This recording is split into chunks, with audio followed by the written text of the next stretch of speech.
Hello, welcome to the HolmFront, where we keep everything objectively subjective. I'm doing better. Got it. I'm Tyler, your host, and to my right, as always, is Mitch, my overly artistic friend. I'm doing a bit of a classical radio voice. Hello, and tonight we're going to be talking about Stranger Things. Well, that sounds romantic. It does. A little too much. I'm into it. Tell me more. Yeah. Keep it coming. Don't say it that way. All right, so we are going to talk about the final episode. The finale. Stranger Things has come to an end, It's which over. is very sad because we all love Stranger Things. Bittersweet. Do we still love it, though? That's really the question. That's a great question, and I think ultimately, no is the right answer. But Oof. Shots fired. no, I don't think that's right. I think bittersweet is the perfect way to explain all this. So why don't we just jump into it? Okay. Are there any topics from the previous episode that you'd like to expound upon before we move into the actual official episode? Anything you think we missed? Anything you think that needs more? Well, So, it's by the way, been a long time. spoilers. Bill's gay. Continue. I was going to say, it's been a long time, so I don't really remember, except it's only been a long time in YouTube land. In real life, it hasn't been a long time, but there's been a massive detour. So I'm very lost. Is there something? Why don't you throw me a curveball? Is there? I did throw you a curveball. That's why you're confused. But Is there something in particular that I hinted at that I wanted to expand upon? no, I just wanted to be sure before you just dove in. I'll just say no, even though the right answer is yes, and I just don't remember what it is. I'll remember later It'll come up. in the conversation. All right. So Anything we got to cover that's not spoilerful, or do we want a synopsis? Any of that? no, I think we just go. It's the last episode of the Yeah, Stranger Things. If you're just not one. watching, where you been? Yeah. Spoilers. There was All right, a we're lot of safe. anticipation for that. I wanted to make sure it was the right button. Holding my breath. You're like, okay, now I can say what I was going to say. All right, so you get to the last episode, The right side up. Right Side Up, which is direct opposite to the Upside Down, the first episode of the series. Nice. A lot of parallels. Specifically at the end, they have a shot that is beat for beat what happens in the first episode. The first The episode, sprinkler.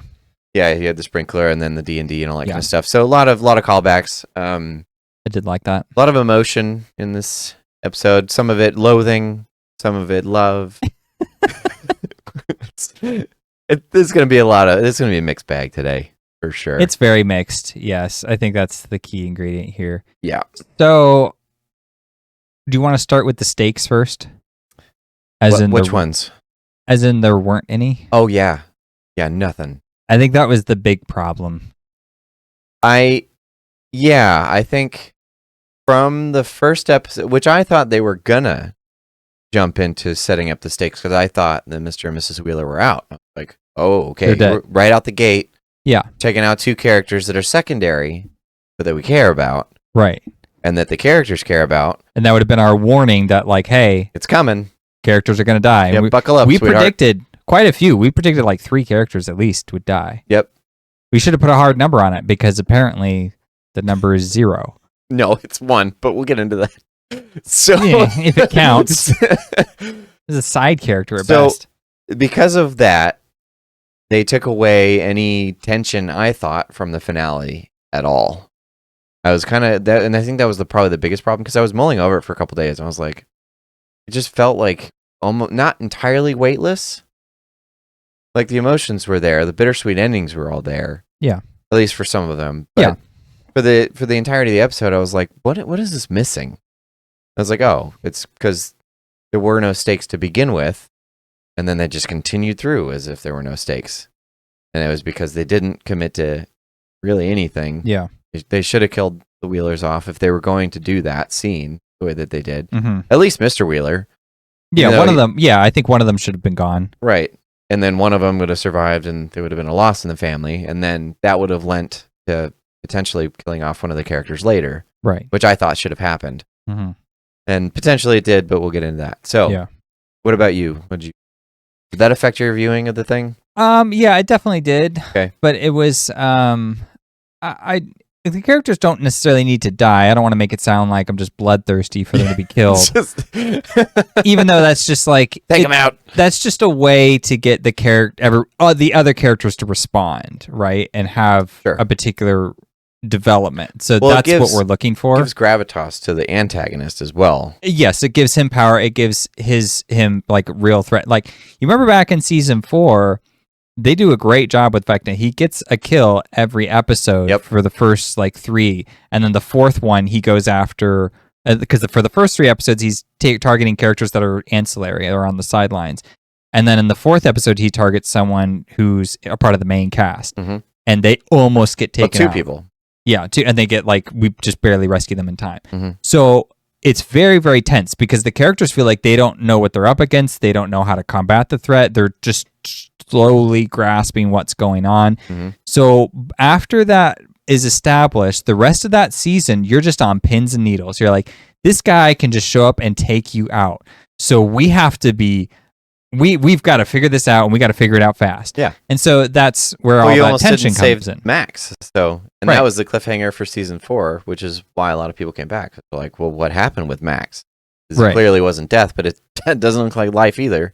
Right. So in this, it was kind of like the fact that he didn't really get anybody just sort of felt like, oh, yes, you suck. Yeah, I mean, he's just Groot. Yes. And, Groot's too nice. So I don't know that was really working. Groot.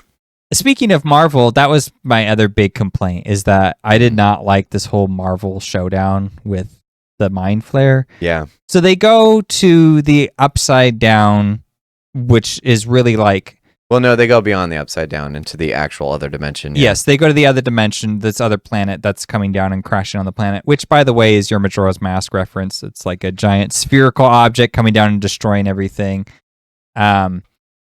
And so they go and they cross over onto that planet, and it's like, I didn't like how it looked. It was just like weirdly yellow. I guess that's because like the sun is like actually, well, actually, no, if it's coming through a wormhole, then it would be, I'm not scientifically aware enough for that. It just looked lame. It was like this weird golden landscape for some reason, and it was just like this putrid yellow color. I didn't like it. Anyways, then we have color of puke. Yeah, and there's like nothing out there. It's just barren wasteland nothingness. It was just a nothing burger planet.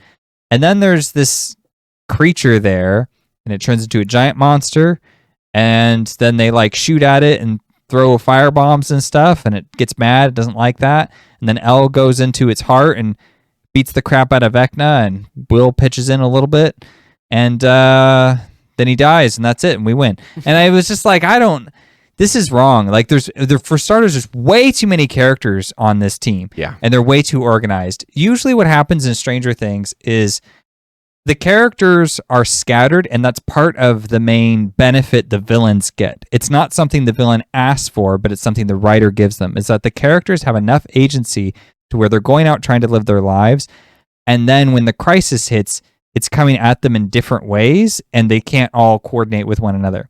So if you look back at season 1, Jonathan and Nancy put together a plan to take out the Demogorgon. Steve isn't aware of that plan or anything of this situation. He just goes over to Jonathan's place to try to make amends or whatever. And then when he finds out what they're doing, he's like, what the heck is this? And then he sees the monster, and then he freaks out and he tries to bail. But then that was the writers giving him an opportunity. Okay, Steve, are you going to step up to the plate, or are you going to chicken out? And he steps up to the plate, and then that's what turns the tide of that fight. So the interest in that scenario was not the fact that Jonathan and Nancy had a plan to fight the monster. It was the fact that Steve came in, had an opportunity, seized it, and surprised us with his character development. That's what makes that moment land so well. Sure. So like here, there's none of that. It's just kind of like everybody goes in, they come up with a plan, they execute plan, the end. Now, I'm not saying there's no like nuance there afterwards, especially after that's all resolved, but it's just kind of like it wasn't enough. Well, again, there was no stakes in that. Like sometimes, like for instance, season 4 is another example. They do come up with a plan, but it almost goes to hell. And they almost lose Max. Yeah. Because of unforeseen circumstances. But they introduced other unforeseen circumstances that are antagonistic. Yes. So now you had that third factor that came in and fought Lucas when he was supposed to be doing his thing. Right. And that's what caused Max to go through what she went through. But in this one, none of that happens. Even to add to that, though, Jonathan and Will and Elle are over in California, so they can't help. Right. And Hopper and Joyce are In Russia. in Russia. So it's like you have the cast scattered in so many places, they can't contribute. So these guys in Hawkins, they have to figure it out. Right. It's their situation. So there's more Same tension thing with there. them. They're more isolated in some other dimension. Exactly. That should have been the factor that was like, no, Right. this is what we got. And if someone of us has to make a sacrifice, that might be the end of the line. But Right. we got to do it. Yeah. But Anyways, to your no. point, continue. Well, that was what I was saying, is that there were external factors from both ends now, antagonistic and, with the group. And that lent to a satisfying ending that came with consequences. This one did not come with any consequences. It was so devoid. Yeah. Like they win and it was like, oh, that was it? Yeah. Like I thought Vecna wasn't actually dead when they killed him. Because I was like, Yeah. oh, okay, that was quick. So he must have some other plan or...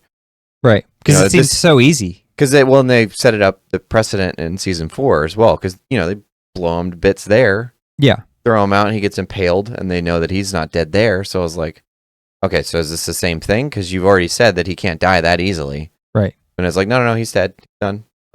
Oh, okay.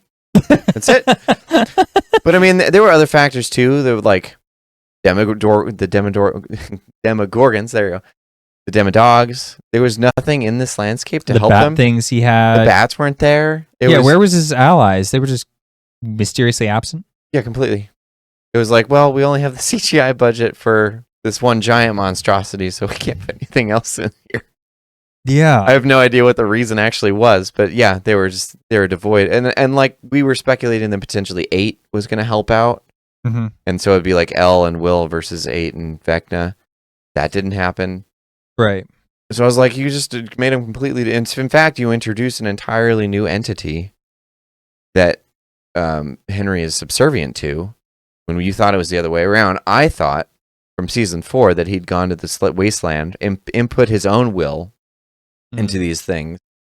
And then that's what he used to come down, to Hawkins itself. But then you find out that there's some sentience here. Oh, I see. And that Henry had submitted himself to that sentience. Hmm. And that's part of the crux of his narrative in this one. I see. Let's actually explore that a bit, because I think this is also a crucial issue with not just this episode, but the whole season. And it's the lack of development for Henry. Yeah. So he gets and that was, by the way, that was my point for the previous episode, is that volume 2 should have been all about Vecna. Yeah. Period. All 3 of those episodes. And I'm in agreement with that. I think that would have helped a lot, even though it's at the expense of a lot of the main cast. The issue with the main cast is it's just too big. So you just don't have the room to develop everybody. Writer's note, if you've got a massive cast and you need to take care of everyone, kill some people off and then give yourself a little bit of time to tell a story on what's going to happen with the characters remaining, how they're going to react to those characters who got killed off, or get them out of the story, basically. Like, start trimming down before you get to the end. That might be a useful tip. Yeah, make it succinct for what you're trying to tell. Yeah, because it's just too much. So dying is easy because then you get, you kill them and then everybody's sad. Weight, the gravitas of the antagonist. Characters react to that and so on. But if you don't want to do that, then just get rid of them somehow so you can focus and tell a story. At that point, you need to extend the length. But anyways, the key character of all, like you said, is Henry, because he's the main villain, and knowing him intimately at the moment of truth, I think would be really crucial, and it would at least sell that narrative. And then I feel like if they had done that, the rest could have been like, well, we have gotten everyone's stories throughout the seasons. Yeah. You could at least consolidate yourself, or well, you could have used Will as a jumping off point. When he finds out he's a sorcerer, then the next couple episodes could have been devoted to his parallel with Henry, because they try and shove it in that 2.5 hour finale. Yeah. But it's so short that I was like, this lacks any weight, because you're just kind of throwing it in last minute here. Because he's like, oh, you're just like me. You're trying to fight these demons or whatever. And I was like, this would have been better fleshed out if you had given it some time. You had 3 episodes right before all this happened that you could have done that with, that I felt were too bloated with other things that weren't important. And now you're trying to add all this development to Henry. I just feel like you could have done more with this. He was a compelling character. Why wouldn't you use that? Yeah. So what would you have wanted to know about Henry in the volume 2? I think I would have used that to go into how he became what he was. Like, I would have actually further explored that memory and put it there so that all the stakes are set And then the finale is just them going toe to toe. I would not have had you discovering anything else about Henry. All of that would have been done before the finale. I see. Because the finale is when everything's set and they've set their lines. It's like, okay, game set, we're going to go in now. And that's when you play. Because then, in my opinion, like, it's kind of like with, I don't know, with Harry Potter, I guess. With Deathly Hallows Part 2 is like, you know everything before Part 2. When Part 2 happens, it's just like, this is just action from start to finish. You know both sides, and now it's just who's going to win. Well, to be fair, in Part 2 is when Harry discovers that he himself is a Horcrux. Sure, but you've already done that in Stranger Things when Will finds out he's a sorcerer, and you did that perfectly there. True. And that would be the only thing that's kind of parallel to that. Yeah. But as a huge monumental reveal. Exactly. So at that point, once you've got that, now the development can come between the parallel with him and Henry, because they tried to do that scene where he's like, you're just like me. That's such a heavy line with what, he's able to do now because of Vecna. Yes. That it should have been expounded upon further. And like I said, you had a whole volume 2 to do that. Yeah. So I would have done that. I would have done a little bit more of the Mind Flayer so that it has more of a weight and a presence. Because you kind of just get like... So it needs to kill somebody.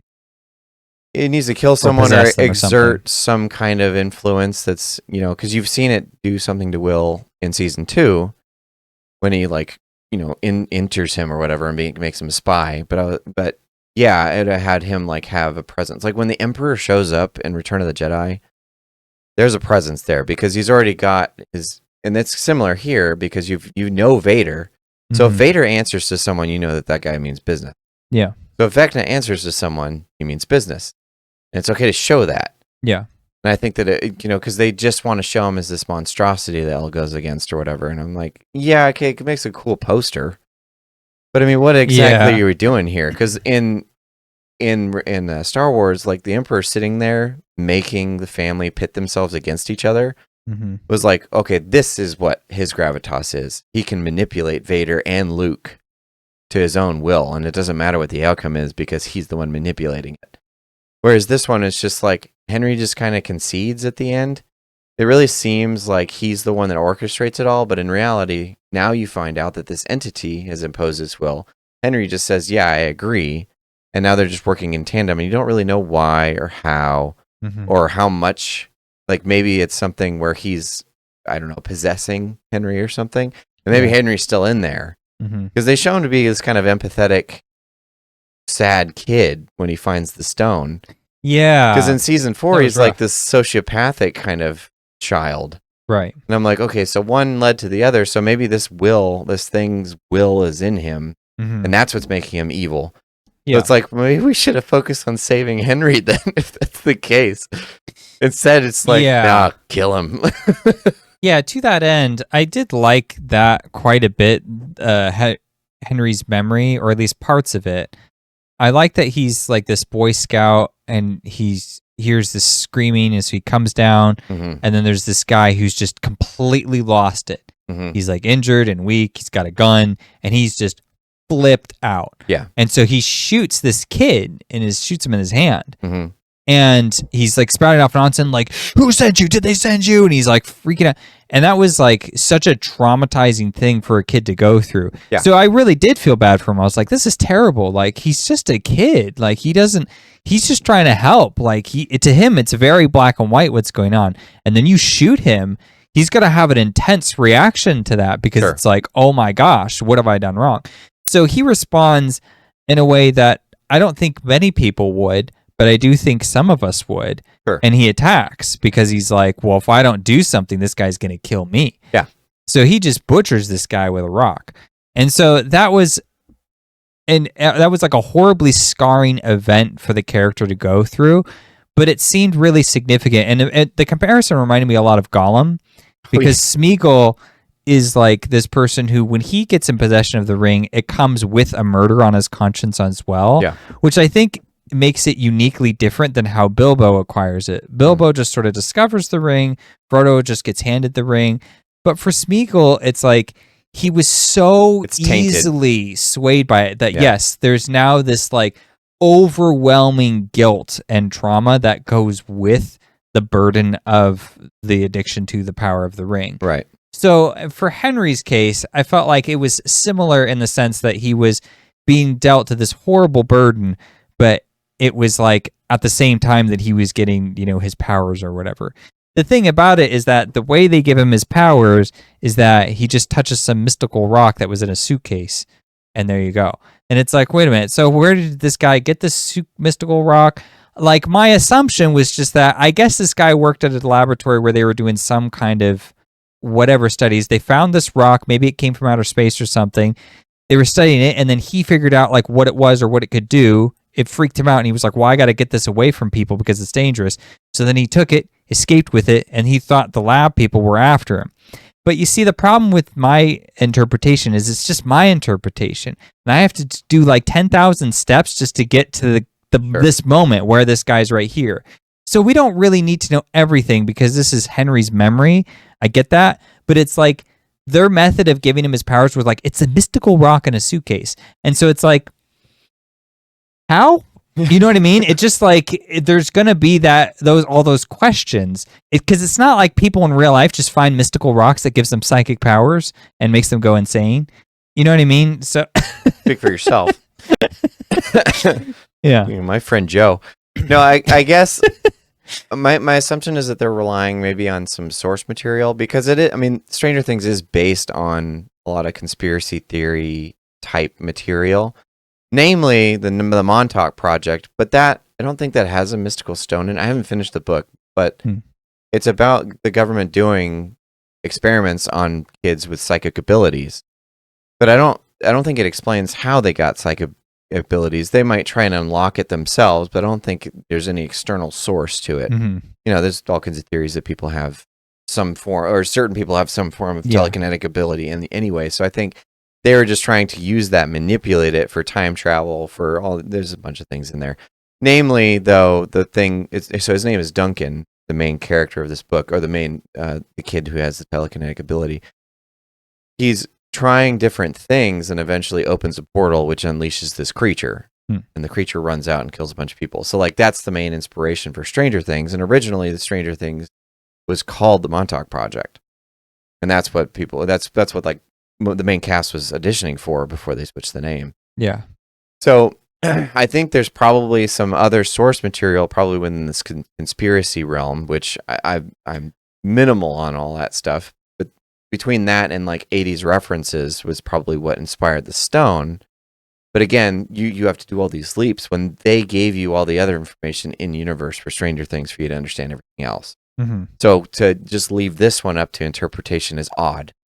Well, so I found out because I was watching some people online talk about it, and someone was saying that there was a Stranger Things play. Okay. And it's apparently a prequel, and it takes place in like the 1920s or 50s. This is or about something Henry. like that. Well, it's kind of explains the origins of the rock, I think. Oh. And this is the live reaction I wanted because when I heard that, I was like, here we go. Okay, here's another instance where you want us to go to some external media that we haven't even heard of as fans of the show. Now it's just like, wait a minute, there's a play? Somebody texted me. I misinterpreted him, apparently. Somebody texted me, and he said, after he saw the finale, he's like, hey, I want to talk about the finale. What'd you think? And I was like, I'm still mulling it over. And he goes, okay. I was like, but I got to say it's mixed. I don't know. It's a lot to take in. I was like, some things I really like, some things I didn't. Overall, I'm not sure if it's a negative or positive. Mm-hmm. I was like, what did you think? He goes, well, I think it was kind of spoiled because I saw the play. And I was like, you talking about the play that's in the show? I was like, did that give something away that I missed? Because like I remember bits and pieces of it. Right. Or maybe it's the name and he understood what the play was. Maybe it's based on something real. Right. Because all you see is like them running on a stage and then there's a bunch of people in masks and stuff. And it's like the Majora's Mask reference. Demonic chanting thing. I was like, did that give something away that I missed? And he like picked it up and got the show. So I didn't even know that there's an actual Stranger Things play. Yeah. Like a live action stage play. Okay. I had no idea. But I don't like this, right. trend. Because you shouldn't have to. Right. Well, Why should it matter what happened in the prequel? You had Volume 2 right. to do all this stuff. Right. Instead of padding it out with other stuff that wasn't as important. Like what? But yeah, this new trend of having external sources that you have to play upon. Star Wars is the primary example. Marvel is probably, well, I don't know. Marvel might actually be the worst exemplar of Marvel was doing a good job prior to recent years. Like, is decent. The thing it was more or less okay to keep up with it for the most part. I mean, but for instance, you went and saw Doctor Strange, and you were like, I don't get some of these references, and I was like, well, that's what I mean. In contemporary times, yeah, it's a mess because I was like, okay, what are we talking about now? Yeah, that's what I'm talking about. I just mean like when Winter Soldier came out, if you didn't see the previous, movies or two, but they were all filmed, you'd probably be okay, right? Now they've extended into TV shows and other things that, yeah, if you don't know, you don't understand. So this, with having to go see a play, yeah, which if you're there watching Netflix, shows on, if you're binge watching shows on Netflix, why are you going out to probably plays? not going to plays, like, or at least that the sample size of those people that go and see plays are probably is very minimal. And this thing is you can already tell because they could have warned us. They could have been like, "Hey, in order for this season to make sense, guys, you should go see the play," which is also dumb. Which would be dumb, which is why they didn't do it. But therein lies the problem. Why does it exist? Why are you doing this in the first place? So yeah, I don't know what's in the play or how reliant or how helpful it would be to see the play, but it just is one of those things that it's clear that there's like a lot of unanswered questions. So like I like this scene. I like what it says about Henry. I like that it's interesting and mysterious, and I'm like, oh wow, so many questions. The problem is that this show's over. So if this was just season 5 and there was going to be a season 6, I would be way more comfortable with all of this because then I'd be like, well, I'm going to get a season 6 where we figure out, more about this situation or whatever. Sure. But instead they were like, well, let's just end everything. Well, which that's the I thing. think was It's the not wrong just call. about the end. It's about how much this can mean. Like, yeah, you have expanded the universe 2, 3, 4-fold, and you're like, well, it's over now. Why would you expand it at the end? Why would you just open up that door to an empty room? Well, it's not empty, but a dark room, and we don't know what's in there, but we know that there's a room, right? But we don't get to explore. Why would you do that? Why would you do that? That's a lot of data. There's another entity in another dimension. There's a magic rock. There's apparently some other governmental organization that's doing experiments that led to finding this rock. Right. There's a guy that ran out with the rock, and now people are chasing him down. So there's another conspiracy type thing going on there. Mm-hmm. They have some agents out there searching for this guy. What other items are out there potentially? Yeah. It just was like whoosh, and then we're like, yeah, we don't need to expand any further. I was like, you already did. It's already too big. To be honest with you, I think if the rock was not added and it was just intangible, I think like how he got his powers, I think I could actually work a lot more with that. Well, I thought that's what it was. I thought that's what season 4 was about. That's what it seemed like. It was innate, and it was just, and the reason that it was innate for him, they could harness that and make it not innate, but they could artificially put it into other people. Right. Which also is what they do in this season, by the way. And it shows that they're like, yeah, we got a bunch of women that we're impregnating with these like super babies. Well, however, they're doing this artificial somehow, and they're pulling data from 8. And she's like, it's not working, but they're all here in the Upside Down. And at the end of the finale, they blow up the Upside Down, and they do not save these people. Yep. So a bunch of pregnant ladies get murdered in this, which I didn't think about until you said it, and then I was like, oh yeah. That happened. I understand why, because of the conversation that 8 and L have, is that no, it's got to end. If any of us, we got to cut off the bloodline. We can't let them have access to us, basically. Right, which is so dark. But okay, because it's one thing if L's just self-sacrificing. It's another if we're just butchering all these pregnant ladies. However many it is, because she went through a bunch of rooms and she didn't finish. So don't like that implication. Yeah, that was weird. There were a number of very weird implications. Speaking of, there was one I forgot to mention from the last episode, actually, and it's that Nancy just kills people. Oh, yeah. Yeah, she She shot straight like up 4 people. guns people down, like military people. Yeah. I was And like, has we have like not killed zero a human reaction yet. to this. I was like, whoa, Yeah. what happened? She had not killed humans up until this point. You We are see, just now in this mode. yeah, I thought it was weird that they didn't address it going into that scene. They didn't talk about like, hey, you may have to like, Yeah. break a moral code here, and like Hopper would maybe counsel her on that because Hopper's a military guy. Yeah. So I mean, that's scarring for any person, even if you are military. Or maybe even Elle killing could them. do it because she was forced into doing it, Right. and now it's a little bit more comfortable for her. Elle, I understand because Elle grew up in such a way where not everybody was a human being to her. Right. So she has kind of these like almost blurred stipulations lines. about there's blurry lines about who's like a human being and who's just like a mean animal. So for her, it's not to say that she's like a simpleton, but it's just more like she has that more innocent sort of black and white thinking of like good guys and bad guys to her. It's Right. not really that complicated. And so everybody's trying to help her see that gray and nuance. But Nancy, it's crazy. It's weird that Hopper didn't say anything to her. And then it's weird that we go into this season or into the final episode and it still remains unaddressed. I'm like, so she's like some murderer now? Yeah, which is what we thought they were addressing in the trailer, because the scene where she's washing her bloody hands, and that's just because it's her mom's blood, and her mom's on death's bed. I was like, okay, so are we gonna address if she kills someone later? And it's like, Nah. nope. Just gonna gun a couple people down, and we're gonna move on with that. And like, oh, okay. Because all she's done up to this point is kill monsters. Mm-hmm. Which is an entirely different thing. Right. And like killing Vecna, sure, like Henry, that was a person kind of, but it's like, he's like going into people's dreams and killing them in their sleep. Like he's like some monstrous psychopath. Like he's this tentacle Groot person. It's like it's not the same thing. No. Like it just isn't.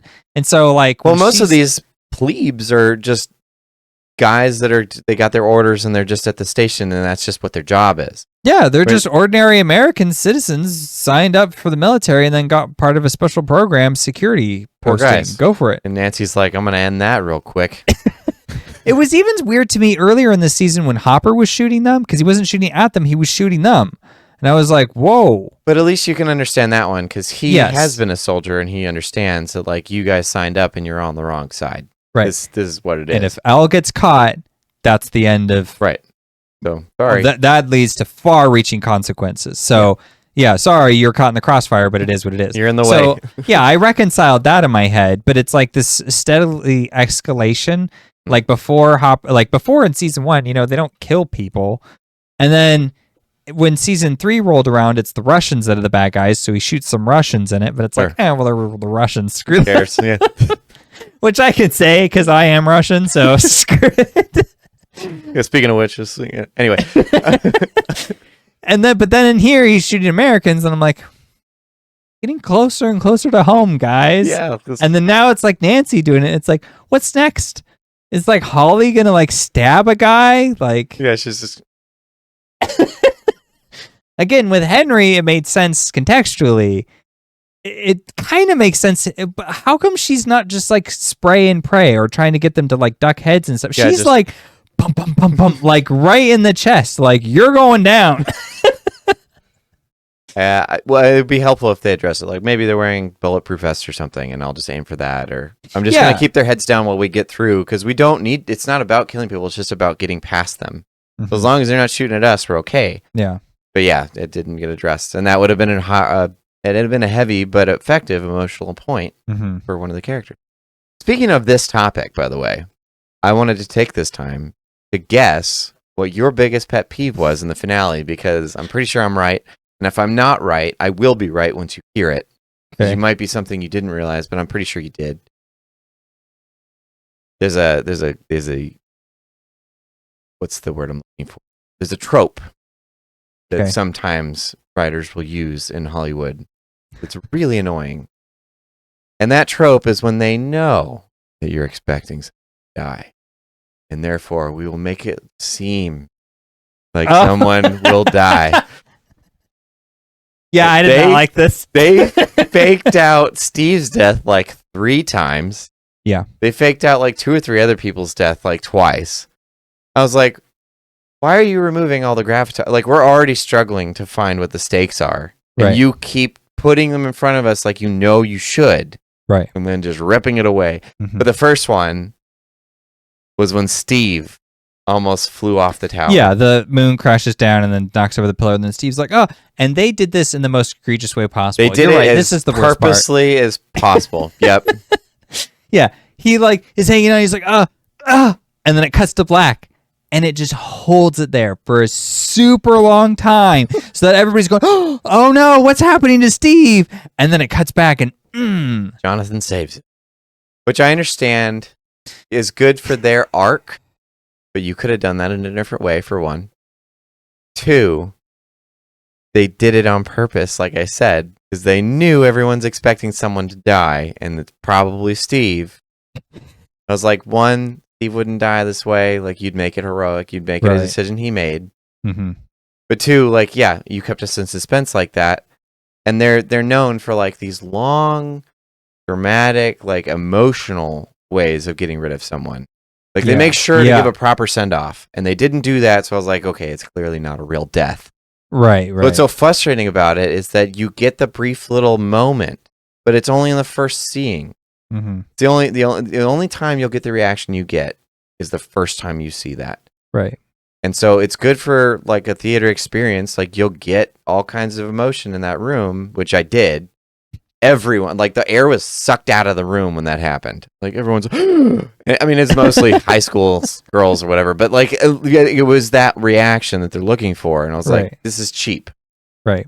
This is not real. This isn't like as soon as it's over and you go watch it again, like you're going to know he didn't die. Yeah. And so and therefore, you have this weird, awkward pause. Right. For no reason. Exactly. Mm-hmm. And so it's just, it removes the weight of it. I was like, you guys are better than this. You're better writers than this. Why would you do that? Yeah, it was such a curious decision, and it kind of plays along with just the melodramatic nature of the episode. Yeah. Now, I will say, I'm the kind of person who just doesn't mind when characters are just sobbing the whole time. Like, I know everybody gives Will a hard time, but every time Will cries, he has a good reason for it. Pretty good reason, yeah. So it's like, He's been through some trauma, I think. It's yeah, all he's right. had Let it it out, rough. buddy. So he's a sensitive kid. It's fine. And like, I get it. Like some people, it bothers them to see characters crying so much or whatever. It doesn't bother me. I really don't have a problem with it. But I will say, like, the issue that comes in is that it just kind of blankets everyone, is what it did here. Is that everybody's just crying and emotional about everything. And they're all having the same emotional reaction to everything. Sure. And that's when it starts to feel like manipulation. It's like, oh, so you want me to feel this way. Yeah. And it's just easier if I can see the dynamics playing out. You know, in season 4, there's this really frustrating scenario with how Mike and Elle aren't quite getting along or whatever. Right. And even in season 3, there's some of this tension too. And it's like, it's so frustrating because you're like, oh, I don't want to see more teen drama. I hate this stuff. I just got out of it. I'm done. And now I got to deal with it again. And you're like, you're angry or whatever. That emotion's good though, because it's real what they're depicting. Yeah. It's like these are real dynamics, faults that people slip into. And so it plays it out, and then it gives you a satisfying resolution where things come together in the end, and you're like, all right, that made it worthwhile. That's how it's supposed to go. And in this, it didn't feel like that. It felt like they were too scared to let anyone get too damaged, too hurt in any way. And so it was just kind of like, I found myself kind of being like, Like, I wasn't really emotionally invested because it wasn't like, oh man, like this happened to this character. What does that mean for them for the rest of their lives and for everyone else? And like, oh, I hate this, but darn. Except there is a few characters where this happens to, but I think we'll save that because that's mostly towards the end of the episode. And I think that's kind of where, well, I want to try to end on a high note, or do you not care? We'll see when we. Why don't we? Okay. Are there any other things you didn't like about this one then?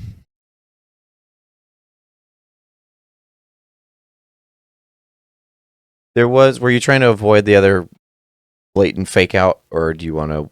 I was talking about Elle and Mike kind of closing with them because their storyline is what closes out the show. And I feel like I think there's interesting things to say about that one. Yeah. So them aside, the point still stands. Not enough good tension between characters. Okay, so then let's do the Hopper one real quick then, because I want to, since we're on this point, let's just address that one. Because Okay. they also fake out. And I actually liked this scene till they revealed. You killed it. You almost had me. Yeah. So there's a scene where Elle is in the tank, and she's manipulating reality in order to help Holly. Yeah. In Vecna's mind. That was all pretty good. She had 8 and Max with her. Mm-hmm. It's great. Awesome. Vecna figures out what she's doing and figures out what's going on in reality, comes and manipulates Hopper, which was really good too. He's playing on Hopper's fears. Yeah. And by doing so, and I saw this coming, I was like, he's going to make him shoot the tank. I know it's coming. Mm-hmm. So he turns around and shoots the tank. Yeah. Pops the thing open. He thinks he's shooting Vecna, but then it's like he gives him his mind back and he just blasted the water tank. So he slides it open and Elle's bleeding in the water. So he breaks the thing open and pulls her out. And I was like, this is phenomenal. This is what you should be doing in this season. I was like, you just took Elle out of the equation. It's up to Will now. That's how they're going to end the season. Ooh. I was like, they probably didn't kill Elle, but she's going to be severely incapacitated at this point. Awesome. This is great. This is stakes. Yeah. And then it fades away. He's not hurt. I'm like, dude. Why did you even introduce that? Slipped you right under the rug. I was like, I appreciate the tension it gives now that Elle's not in the Upside Down helping Holly. Right. But there was a secondary and actually probably primary element to this that you removed. Like you could have put all the stakes back in here. If Hopper was the one to shoot Elle, right, and now that's something we have to resolve, that's a great way of adding that emotional weight without trying to manipulate your audience. Mm-hmm. And they removed it. I was like, dude. Okay. So I thought that was another missed opportunity, unfortunately. The one that I thought was almost effective was when 8 gets shot. Because that one, it proved that Hopper had to step up and do something to help her, even though he didn't like her. Yeah. And then it was something that Elle could lose. It was like the only thing that she had that was like her. Someone that she had bonded with early in the season, and then that got taken away, and I was like, this is good for Elle. Okay. Yeah. And then they take that one away too. I was like, essentially. Yeah. That one, I think some people don't like her as a character. Yeah. In part because of her role, in part because she's just not in it enough. She doesn't do hardly anything through the whole season, unfortunately. Which is fair enough. She's only used for like one particular purpose, and that's to like mess with the way in which she can use her powers to manipulate what people are seeing, which becomes an important tool that they use. But, you know, I would say like you could just have Will develop that power, seeing as how Vecna's the one who uses it anyway. So theoretically, Will has access to any of Vecna's powers. You could kind of construe the story that way. But I also wasn't really perturbed. That seemed like a decision I could live with because they did, you know, the intention behind that Warriors episode, as bad as it is for Elle to have established a connection with someone who is like her out in the world. And just knowing that that person exists is a comfort to her, as it would be for any person when you know you're not alone, right? Well, it's also a comfort to know that one of the kids escaped. Yeah. It's not just all bleak. It's like someone got out and was able to live her life. That's good. She doesn't have to be the only person to carry all that trauma, basically. Right. Yeah. She also helped Elle prove in some ways. And so, and there's a long-standing history there. So now that we've brought her into Hawkins, there could have been a lot of possibilities there. Right.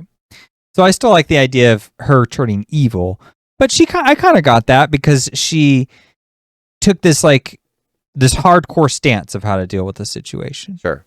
And she was like, no, we have to kill ourselves. We have to die when this is over. We have to kill Henry, then we have to kill ourselves because otherwise what's going to happen is the military is going to get us somehow, some way. And then they're going to start over again. Yeah, everything will just repeat itself. So we can't let that happen. We're the problem. And so, and like her experiences made sense because she's been captured for who knows how long. Yeah. And so I felt like all of that made sense when she turns on Hopper. That was spooky. I like that. And then, so having her, you know, die, like all of that, I thought worked for the purposes of this season, for the story to make sense. It worked for me. Were there better ways it could have been done? Sure. But like, I think the way that they handled that particular arc was fine. Yeah. Yeah. I'll give it that. That's a pass. Fair. Okay, so what do you think? What else do you think worked? Well, yeah, we got one more thing that didn't work. Might as well get those out of the way. Should we? Or do you want to wait till the end? No, let's get it out now because Okay. we're kind of following sequential order too. Okay. So I'll do mine first, and then you can do yours. Okay. Okay, so there's a scene at the end without getting too far into it, but I found out later, by the way, this is Linda Hamilton, which I don't know why I didn't recognize her. I was like, the Terminator star? I didn't realize. Yeah, freaking Sarah Connor. I didn't know. That would have been, okay, sure. Great casting. She's awesome. She's great.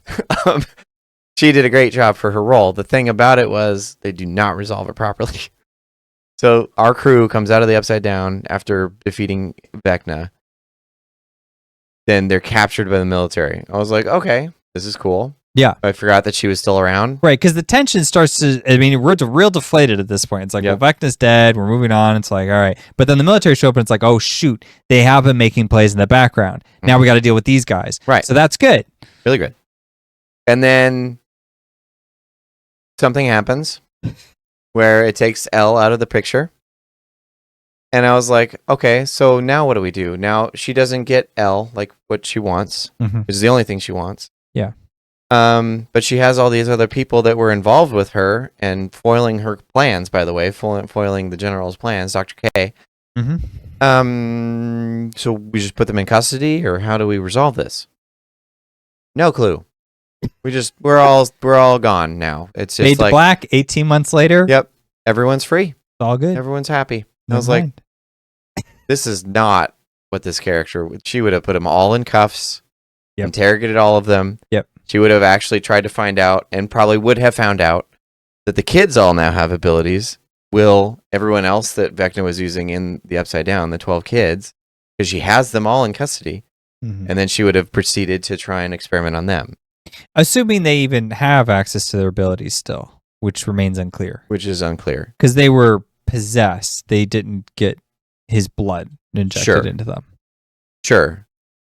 But it does make you wonder if maybe Will is still capable of that stuff. But either way, this person would not have let them go. But you're right. Off screen, without any explanation, without anything, they just say, yeah, we're just going to not resolve that. I was like, why? Why would you not resolve? They resolved a similar issue in season 1. Right. Hopper negotiates with people that have captured him and Joyce. And then at the end of the season, they come and pick him up. For whatever reason that was. Right. They show up in a black sedan and they say, get in. He just gets to in. Let us know that, oh, man, that contentious relationship is still out there. Right. Yeah. He made a deal, whatever that deal is, to give up, and now he's paying his dues. Yeah. It was like, something like that should have happened. Right.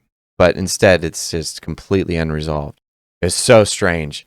I was like, so you're telling me that all these military guys that have been hell-bent, they had an entire base set in this, the amount of resources and time and effort, right, and whatever else they went through, they capture all the people that have foiled all of their plans, destroyed their connection with the Upside Down and this other dimension, and they're just like, well, I guess we lose. Let's go home. No. We couldn't get her, so I guess that's a wrap, gentlemen. Yep. Well, all right, you win. Enjoy your day. Like, no. That's not how that works. Yeah, that was pretty ridiculous. The only excuse they have is that maybe they were shady and like operating under the guise of something else. Because it was pretty shady what they were doing, considering how like I don't know if like the U.S. military was watching everything beat for beat, they would be okay. It would be like secretly sanctioned or something. It definitely wouldn't be official. But that's the point, is off the record, if something goes not according to plan, or if, falls apart, they're just going to sever ties, and they might use a scapegoat, in which case that would be Linda Hamilton's character as the scapegoat, in which case they would absolve all that stuff. But they'd have some character in like the dark suit and glasses come in and be like, you saw nothing here and didn't happen. Right. They would make sure like, okay, like you can go about your lives, but you're not going to talk about this ever again, and so on and so forth. And then you bada bing, bada boom. Yeah. And that would be playing nice to these people, which they wouldn't necessarily do. But yeah, even if that's what's to happen, you would still need that scene. Yeah. It would have taken, 30 seconds? Yeah. Fire Hamilton, easy. Or they take her out in cuffs or something, and then someone hands Hopper a file and says, don't talk about this and go home. Yeah. But it's, you've committed some pretty severe crimes against the state, but in light of the situations, recent developments, blah blah Sure. blah blah. We'll look past You it. can do it in a paragraph. Like, this isn't hard. It's just like something that needs to be said, because otherwise it's like, whoa, like you said, it just feels like a strange thing. Maybe that's You fine. said it first. All right, let's go with yours. Okay.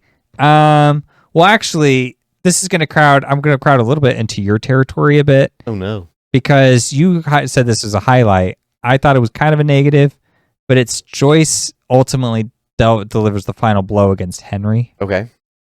So he's doing a mind battle with Elle, and he's like, ugh.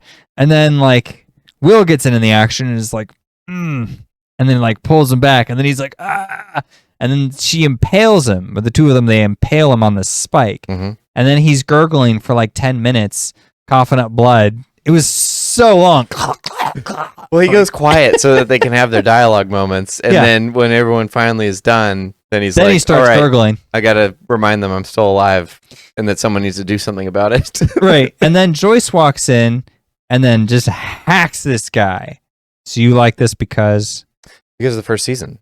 Mm-hmm. Will was taken from her, and it was his fault, and so to give her the final blow is just her basically getting back at him with an axe, because that's what she used in the house, axing the walls. I guess. I don't really care what weapon it was. Oh, okay. Yeah, I mean, she's carrying it around, and she never uses it. I remember seeing it while she's walking around. I was like, they were going to pull this thing out? Like, yeah, part of the fight against the giant thing, like, mm-hmm. and then he's still alive, and I was like, oh, they're going to Joyce. Okay, because she's got it, Chekhov's gun. You're going to show it. Got to use it. Yeah.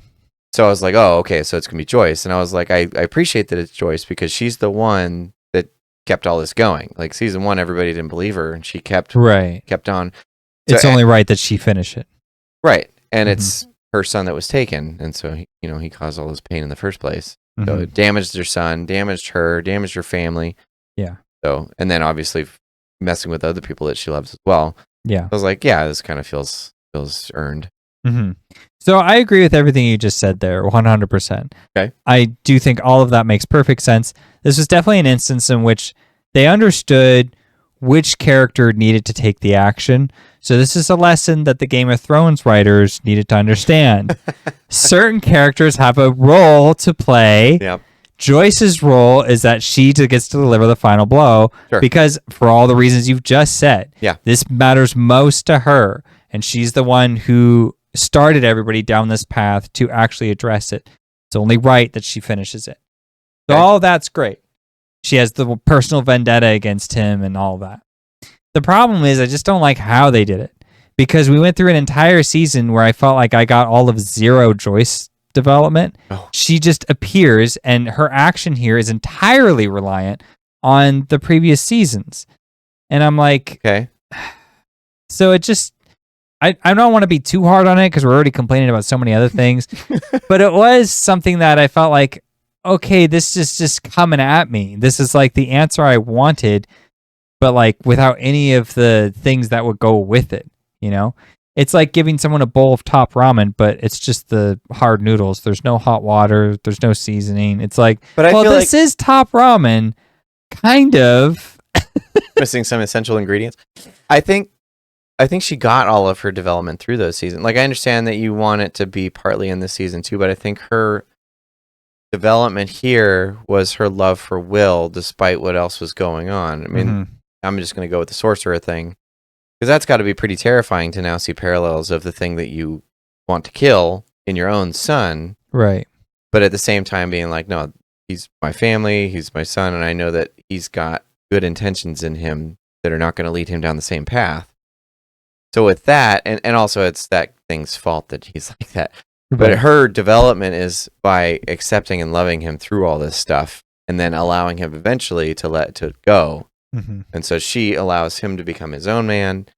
And then through that, she's like, well, now I can go through my own personal vendetta and be like, you still told me I took my little boy, son of a, and then she can go to town. So I actually thought there was enough development in there to justify that action in this season alone. Like, it does rely on the previous seasons for sure, but that emotional weight's still there.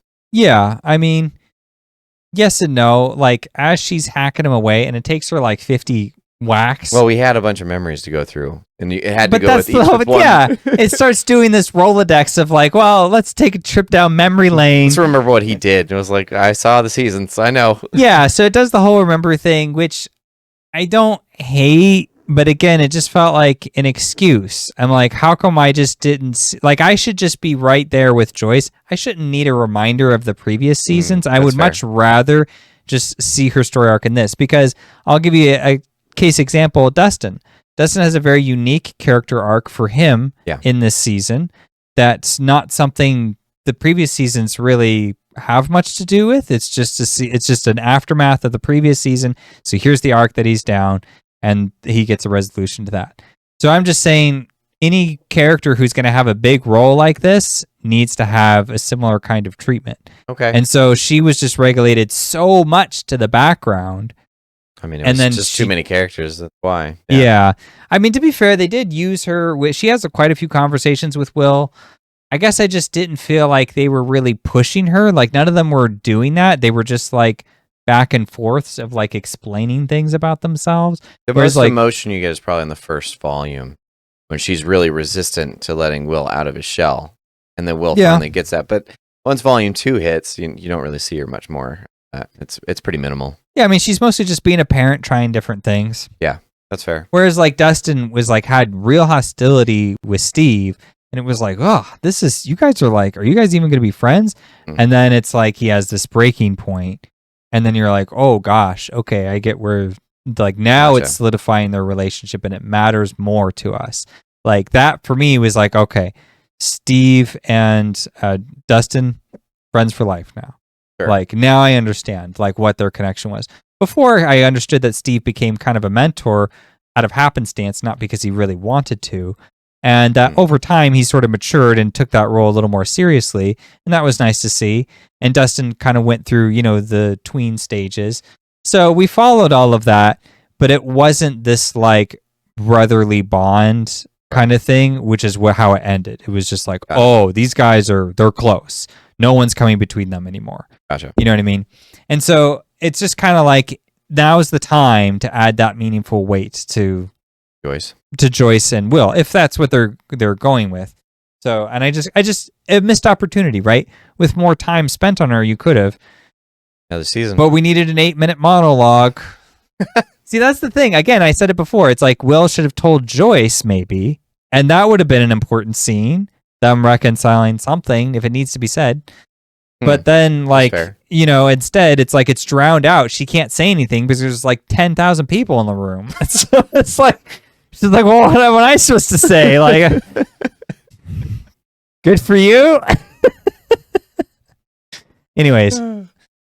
Okay. Anything else? Move on. Next topic. we're knocking them out. Knocking them out. We do like Stranger Things. Yeah, I mean, it wasn't bad. She chopped his head off. Well, let's do. Okay, so let's jump into the positives. We'll try to end on a high note here. Unless there's anything else you want to get out of the way before we get into that. Well, I do have a big negative with how the teen story arc ended, but I just did a rant, so I feel like people need a break. So give me a positive. Okay. Well, I already explained why I'd liked Joyce killing Henry. So I added some positive into that, okay? Did I tear it apart that much? No. Okay. I thought it was a valid point. I was like, dang. Okay, let's do, since we kind of touched on it, let's do the L thing. It's a big thing. Yeah. For sure, but I kind of want to end on the D&D point. So let's do L right now. Okay. So, like I said before, they come out of the Upside Down. The military capture these people, our whole team. Elle is shown to have gotten off the truck before she gets out of the Upside Down, and now wants to fulfill the goal that she and 8 had privately. She's like, I'm going to stay here when it blows up. I'm going to remove myself from the equation because now I realize how true that was that 8 said. Yeah. That they're just going to continue the cycle on and on ad infinitum. Mm-hmm. Removes herself. So everyone is forced to see Elle die in this gateway. Right.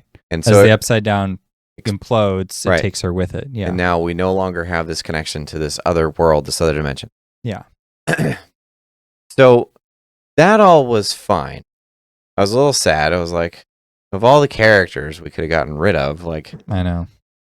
Elle. I know. This She's poor the one. thing. Well, because it's what like Hopper says. See, Hopper and Elle had the emotional building that I think Joyce and Will should have That's had. okay, I see. So with Hopper and Elle, he says like he has this, kind of heartbreaking moment where he's just like, no, I'm not going to let you do that to yourself. It's not fair. He's like, and I'm just putting my foot down on that principle alone. Like, you've been abused, you've been mistreated, manipulated. Absolutely not. You deserve to have a life. Yeah. And that's how I think all of us feel in the audience. Right. So he was just speaking the truth. And so it was extra sad that Elle made that sacrifice. But Elle had the same conversation there that Will had with Joyce and was like, well, here's what you need to understand, though, is that you've given me a chance to develop my own life. And to make a choice. And in that, make the choice. Yeah. And I unfortunately have a choice that I need to make that most people don't.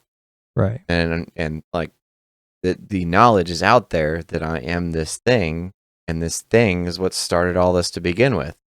And it might be more beneficial to the world if I am not a part of the equation in order to avoid these consequences. I mean, right now behind us, there's a bunch of pregnant women on tables because of us. Like, that's going to happen again. And we're about to kill all those ones, though, so don't worry about that.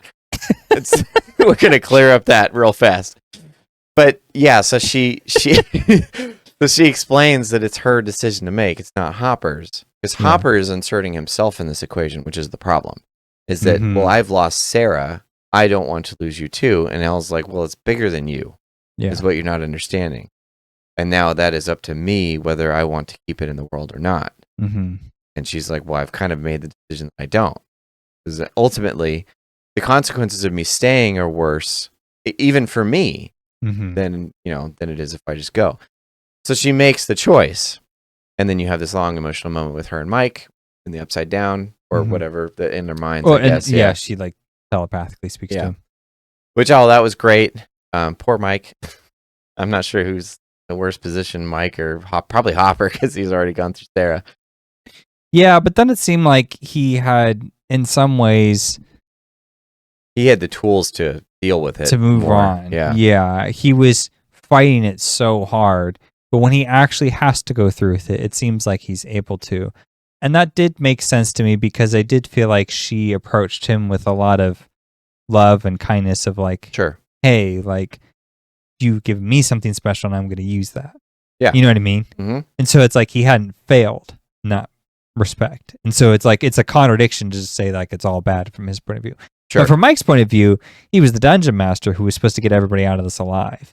So it's like, and I mean, he even tells Hopper in that conversation, he's like, he told her this idea of like, oh, well, after it's all over, you go to some place with like 3 waterfalls and it's nice and wonderful and you live out your days in peace and happiness.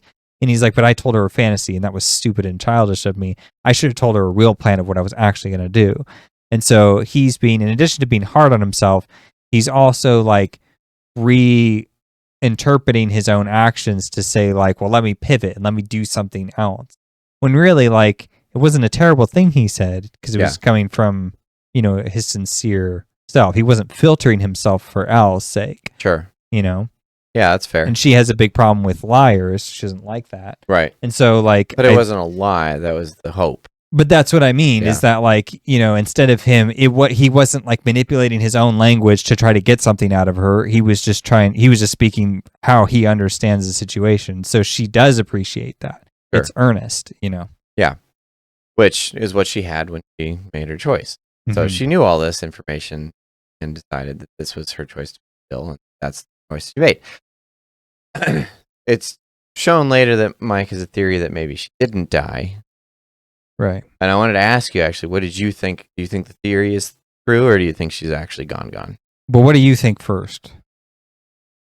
I don't know. That would take a whole lot of, like, breaking everything down, because he presents his theory, which is fine, and the theory's, it's good, they give a bunch of those details, but the Duffer Brothers, if nothing else, definitely have their details down, So I know that there's plenty of things you could probably break apart and understand one way or the other, but I'm just not that interested in doing that much work. Just like frame by frame. What's your headcanon of what you like as of right now? Because Mike does challenge the party to say whether or not they believe the theory, and so the belief part seems to matter. So, do you believe he's right, or do you feel like realistically that's just a hope to console themselves? I think it's just a blanket. I think she's gone. Okay, so let me blow your mind why she's still alive. No, I'm just kidding. I'm kind of on the fence, so I'm going to kind of walk through some of the few points that I have observed. I'll try not to be too long. Okay.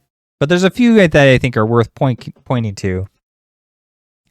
So the thing about it that I was paying attention to is that Elle, when she has this emotional moment with Hopper, she hands him her bracelet. It says, "I'm not Sarah." Yeah, I'm not Sarah, and like you have to believe in me to make the right choice, kind of thing. So when she does that, this is after she's already talked with Kali. So Kali would have last seen her with the bracelet on. So I was like, well, if she's fake, if she's not really real, she'd probably be wearing the bracelet. It's a detail that nobody's going to remember except for people in the audience who go back to rewatch it. Because Kali is just going to project the last image she saw of her. Why would it look any differently? Because she can't see her right now. Sure. You know what I mean? So I felt like that made the most sense to me, is whether or not the bracelet's there. But when you look, the bracelet's not there. So I'm like, well, I guess it would have to be real. But it just also seems ludicrous how she got there. I'm like, how is she even standing there?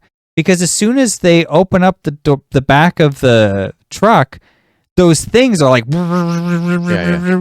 So she would have just collapsed and been like, that didn't happen. Well, yeah, and even in his theory, she slips away. So I was like, well, when did she get off the truck in order to slip away when those things are on? She's barely able to move whenever any of them are shown. Yeah. So she can kind of crawl. We do see her doing that. So it would have been like that until she gets in the Radio Shack or whatever, and then it's like, okay, it's starting to subside a little bit. Sure. So she just has to power through like a couple of steps because the projection has to go all the way back outside, but the real her can just tough it out. I guess. I mean, either way, like I said, you'd have to go and like pick apart each and every detail that they've probably put in that scene so that all the theorists go through their fun, which I don't think is fun. But I think what they presented, are two realities, and I think it's just up to you whether you want to decide what you believe. I think that's the point. And that is something that I think really unexpectedly came at me because it seemed like a lot of things weren't going well for this episode. And then that hit, and I was like, well, that was really good. And like, it is a little sus in some ways. Like, there's going to be those critics who are like, well, how could Kali do that from such a distance? Like, we've never seen her do that from projection. Yeah, I get that. But like, the whole point of it is, it's just like, it's such an interesting question. And it provides it's a great another way. avenue of reality. Yeah. Yeah. And it provides like a really satisfying answer to the character because like, it sucks that Elle would have to die, but it also sucks that she can't have a normal life. That just feels like a tragedy. Yeah. But that's kind of like the emotional catharsis of the show is it's just like, man, so she, retreats to, the ends of the earth to such a time when it's safe to come out again, Yeah. And so, and then Mike, unfortunately, has to suffer that burden because like for all the characters, it was the connection to the Upside Down. She came with it. Yep. But for him, it was in a personal way, and for Hopper as well. Hopper is older and wiser, and he's able to kind of come to terms with that. And Mike is struggling with that because this is like, his first like real partnership.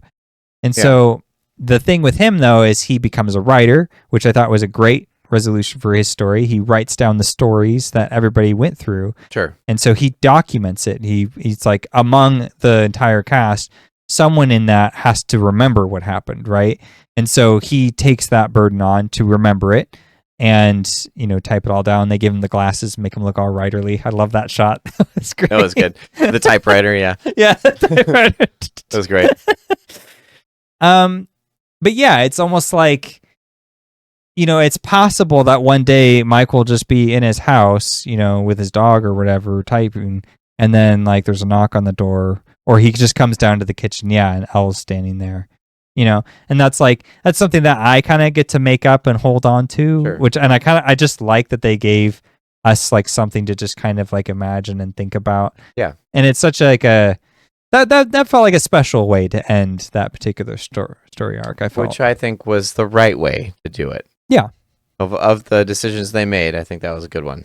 Yeah, that one was solid. They had the right idea there. And it almost felt like, because of all the things that inspired them, it's almost like they're kind of taking that torch. And I also think that part of that goes into the fact that it is only 5 seasons. I think it probably should have been 6. Yeah. But the fact that it absolutely. was a limited thing and they didn't want to just keep on going with it. It's almost like, hey, we realize when we have gotten to, where we're not overstaying our welcome, but we don't want to get to that point. But with this ending, it's almost like passing the torch to whomever they might inspire as well. And I think that was kind of tied in with that also with the Mike thing, with Mike and Elle, I guess. Yeah. But I was like, it's a nice nod on a meta level to its audience. Yeah. It was a nice thing. Okay. But do you have anything else on that one? Not to that one, but we do have some other character arcs we got to resolve that were less good. All right, shoot. What do you got? All right, so the teens ending sucked. So Jonathan, Nancy, Steve, Robin, horrible. I hated that scene. They're like standing on the rooftop of the radio tower, just talking about being adults. My God. Like, this is the worst ending you could have drawn up for them. It was so just dreary and bland. Just lame. And so everybody just becomes a big old normie. Which is funny because that's what they didn't want to become in the first season. Like, the one that probably worked the best was Steve. Because he stays in town. He takes the arc that he's gone through with taking care of all these kids and becomes a baseball coach, which is great. All right. Yeah. I love how he throws something in his mouth and he's like, chewing face. It's such a stereotypical baseball guy. Yep. All right, let's go. This is such a brief moment, but I was like, that's perfect. Yeah, you see him the next 10 years, 15 years to get a beer gut, and he's just still going at it. Yeah. But it was funny because he's standing up there on the roof talking about how he wants to stay in Hawkins. He's like, a house down the street's almost for sale. I'm almost there. I'm gonna be able to buy it. I was like, okay, so this is calling back to the first season where he's like, I'm not going to be this.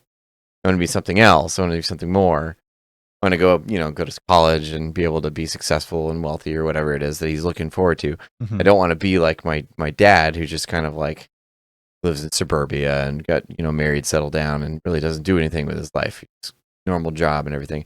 But now he's got a normal job, lives in suburbia, but he's just not married. So that's the only thing he's got not going for him yet. Yeah. But he's kind of a dad without being a dad. Mm-hmm. And that was what he wanted. And so, yeah. But then you have the other characters who have all moved out of Hawkins. And it seems like they're just kind of settling into this normalcy. Yeah. That would be tough to do after the experiences that they've had, I think. Right. But I forget what Robin does, but yeah, they didn't really elaborate that one too much. I kind of missed it too. Maybe they did. I don't remember it though. Jonathan is trying to be a movie maker, and Nancy is a reporter, which I actually like. Drops out of college to be a reporter, that, yeah. Which I like the fact that she's a reporter, but she's in New York now. They've left Hawkins, and they don't really resolve how that. Like, to me, it would be like you'd need to leave Hawkins, and that would be your impetus. But to them, it's like they were just kind of like, well, that fantastical part of my life is over, so we can just jump back into normalcy. So, yeah. Do I want to go live somewhere else? Do I want to stay? I kind of want to live somewhere else. I'm tired of this place. Like, that's not an easy decision. Just kind of either one's good for me. It's all right. Whatever you want. It doesn't feel like that would be the way that you come about that decision. And maybe that's not, but it was like there wasn't a whole lot of substance they put there. The only thing that they put there that I connected with in that scene was when they're talking about how they miss each other, and Steve's like having a hard time with it. He's like looking away and tearing up. I was like, this feels more like natural, because they would have separated out of necessity if they were to separate at all. I still think that Nancy and Steve should have been together. That's just me. But now that they're separated and they like miss the adventures they used to have, I was like, this feels natural. But I also am wondering how we got here to where these are boring old adults now. Well, it's not just you, and I can attest to this because I asked some people at the theater that I went to. Did you really? What did you think? And I'll just say this. There's a resolution with Joyce and Hopper where Hopper takes her to a nice dinner and proposes in a really nice way and kind of moves her out to New York to be closer to Jonathan, I believe, and Will. I think they're both closer to that area. Oh, did they move? Okay. He said closer to the boys. I assume he meant both of them. Okay. But either way, so that's like a nice resolution for them. It's just like they get to be at peace, which it feels like those characters have earned it. They're older, and especially Hopper, he ages like 20 years in the span of 18 months. What the hell was that? Yeah, it's got all white now. Yeah, white up to wazoo. I was like, dude, that caught up to you fast. Whoa. I mean, he did just have to see a second daughter die, so there's a lot of grief in those 18 months. That's fair. But anyways, when he proposed, the whole theater, clap, clap, clap. At the end of the teen scene, crickets. No one knew what to do. Like, what do we do with this scene? They might see each other once in a while. Ooh, yay. Yeah, and they become just like us, where we live out like miserable millennial lives. What is that about? So, like, they just needed to commit to something. They just needed, Nancy sorry, she has to be with Jonathan or Steve. Just pick one. Make the story work. And I feel like what happened was, I don't like using this point. I try to avoid it. But it really feels like they were just like, well, like, I don't want to trap her down just because she's the only girl here. She doesn't have to be with a guy. She's a strong, independent woman, so she could just go without. So she'll go without. And then it just made for the most unsatisfying resolution ever. And I specifically asked the women who had seen it what their issue was, and that was a sticking point. That she didn't settle with someone? Yeah, they were just like, I just didn't like that for any of them. Well, that was what they said. The problem with that character is that they set up this arc to where she is someone who knows what she wants, especially after the first season. First season, she kind of stumbles around, but then second season, she comes into her own. And even with that, she's like struggling to become something, but then she becomes a reporter. Yeah. And like that was where she found her niche. And oh no, that was season 3. I'm sorry. Well, in season 3, it was like she found her stride. I was like, okay, so this is someone who is not afraid to go after what she wants. Yeah. But when it comes to relationships, it's like, I'm like, then why are you in one? Yeah, like, exactly. Are you like, why are you doing this? It just, but so to the resolution to be that she doesn't want a relationship was odd and not something that had been building through the seasons. And so it's kind of just like chopping it off for no reason. And then you were just supposed to accept it. Like, yeah, but we're rooting for these characters at this point. Right. You set that up. I didn't set that. You set that up. Right. And now it's all of a sudden we're just supposed to ignore that. And I was like, okay. I think it's just a lame cop out too. Like, it's just a dumb story arc. Like, the satisfaction of like characters like getting together and having a life together. It's like, that's a beautiful thing. Why is that a problem? But it's like, oh, she's a woman, so she has to be a girl boss. That's what it felt like. And I was like, this is just stupid. This is ridiculous. Like, I get Jonathan becomes like a filmmaker person, which is like, it's okay. It's not great. I guess my thinking is that maybe he becomes a filmmaker because he's making this movie that's like horror film about like a cannibal, but it's like an anti-capitalist message, which is not something that you would have been bothered with in the 1980s. Like, capitalism was freaking great in the 1980s in the US. It was awesome. You loved it. So, that's like present day creeping in. So that felt awkward, but I kind of am willing to forgive it because he contrasts interestingly with Mike, because Mike is doing the same thing where he does an artistic practice, but Mike didn't come from an artist background necessarily. He was just a gamer. So when the Dungeon Master kind of goes with writing in general. It does. Yeah. I'm just saying that, yeah. like, it seems like Jonathan, by taking photos, it was a very serious, artful thing he was doing. And then he's like, I'm going to make movies because that's cool and hippie and edge.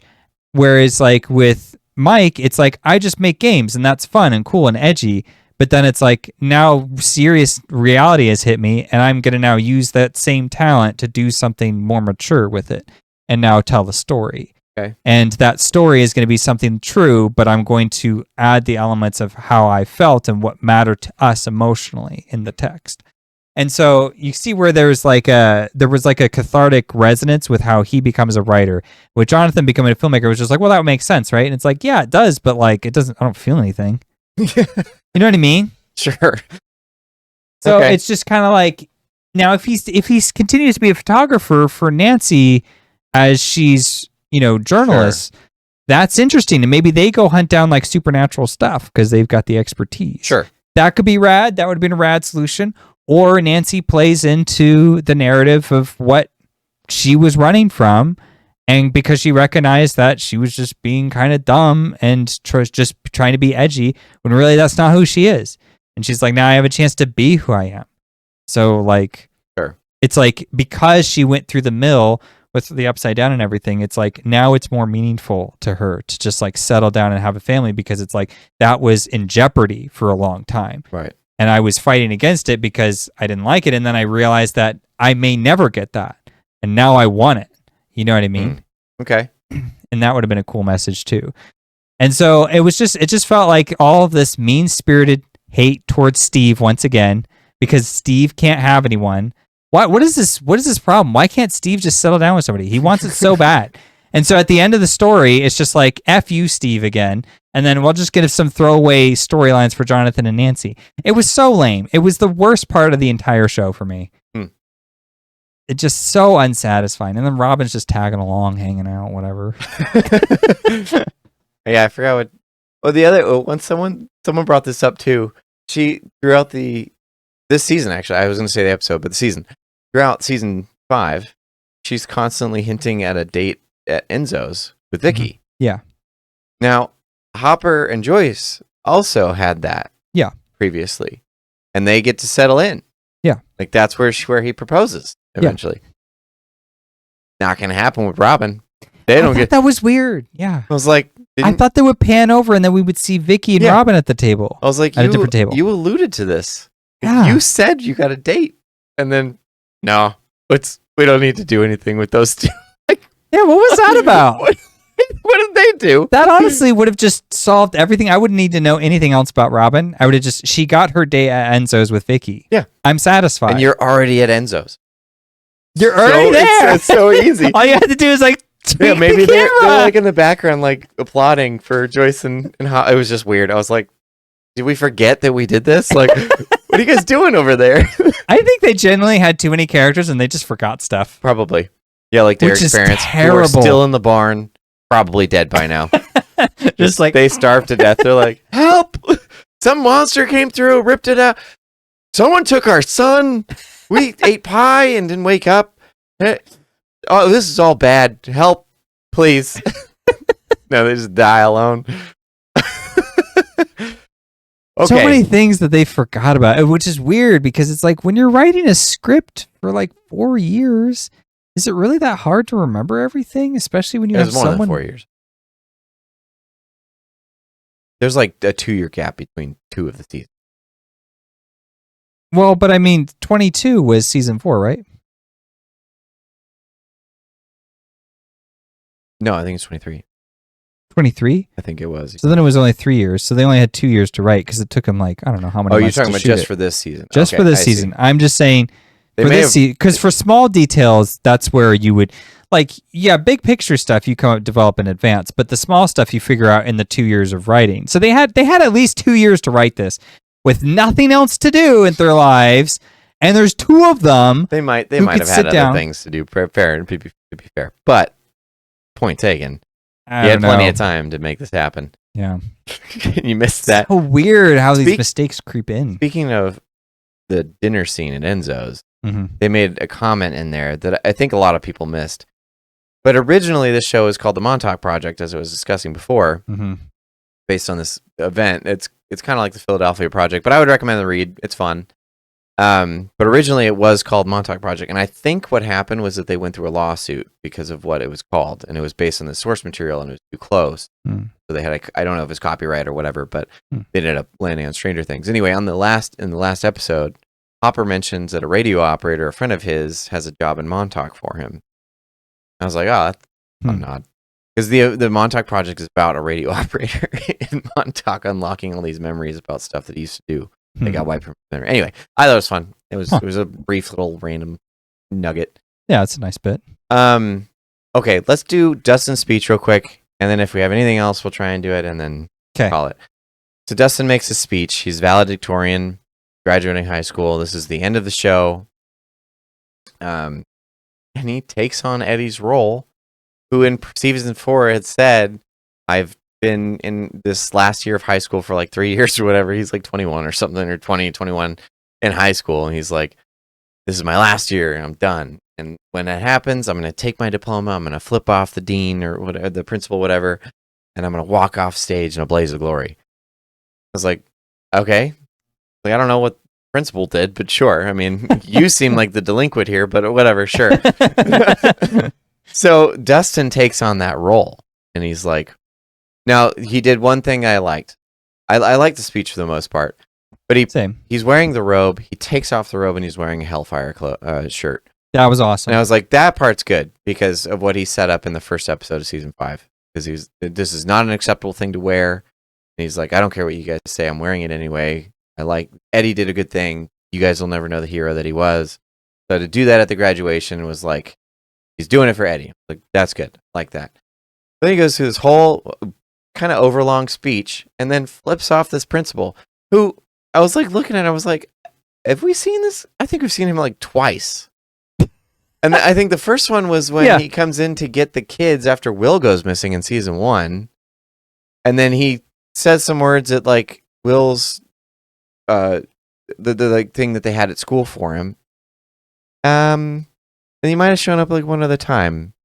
I was like, seemed like kind of a nice guy the whole time that I saw him. But why are we flipping this guy off? He's like a face that no one knows. And Dustin's just like going after him. And I was like, look, I get that you're doing this in remembrance of Eddie, but why? What did he do? Right. Why do we hate this guy? Yeah, why is he such a fixation of the problem? That was so weird how it seemed like Eddie's problem, but Eddie's problem was that he's in school too long. Right. So he's getting held back by the principal, or at least that he perceives a principal, but in reality, it's just like, you're not graduating, dude. You're not studying, you're not getting good grades, you're smoking weed, whatever else you're doing. Right. It's your fault. Right. Why did the principal get involved in this? Right. So it was weird for Dustin, who's valedictorian, to take on that role and flip off somebody who helped with his success, probably. Right. He is graduating, so I was like, this felt out of place because Dustin wouldn't have done it. He would have been fair with that. Yeah. He would have definitely worn the shirt, taken off the robe. I'm like, this is stupid and ridiculous. Why and that would have been rebellious, and the principal can be mad at that, but sure. you know. But yeah, that's as far as he would have gone. Be like, sorry, principal, but this needs to happen because we love Eddie. Yeah. Anyway, aside from that, I liked the speech.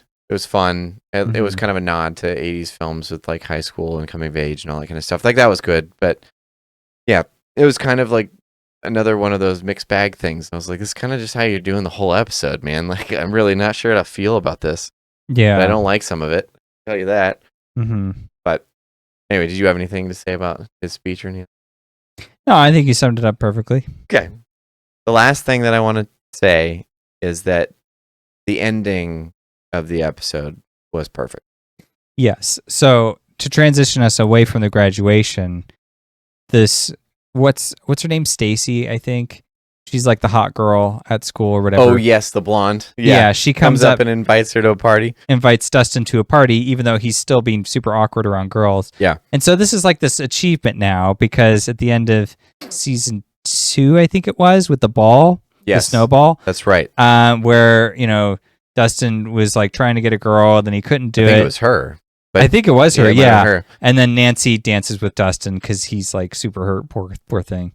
Gets me every time because he's trying so hard. He is. He's just so like he had trying some to be gentleman. Hair, by the way. I don't know what she was thinking, but whatever. Yeah. So yeah, but it was kind of resolution for like, okay, these 4 boys that we followed from the beginning, they've now matured, they're growing up. And now they're desirable. Yeah. Yeah, now they're desirable and stuff. But then the show had to have this like, anti-procreate message that it's been hammering home. Nancy can't be with anybody. Steve can't be with anybody. Jonathan can't be with anything. Not even Robin. She can't even be with anyone. Apparently, Vicky was nowhere to be found after those 18 months. What happened there? Yeah, she was gone. Poof. And so, yeah, none of those characters either. The only ones. Susie also disappeared. Yep. No Susie. That's gone. Yeah, you're right. So he's like noticeably absent. Yeah.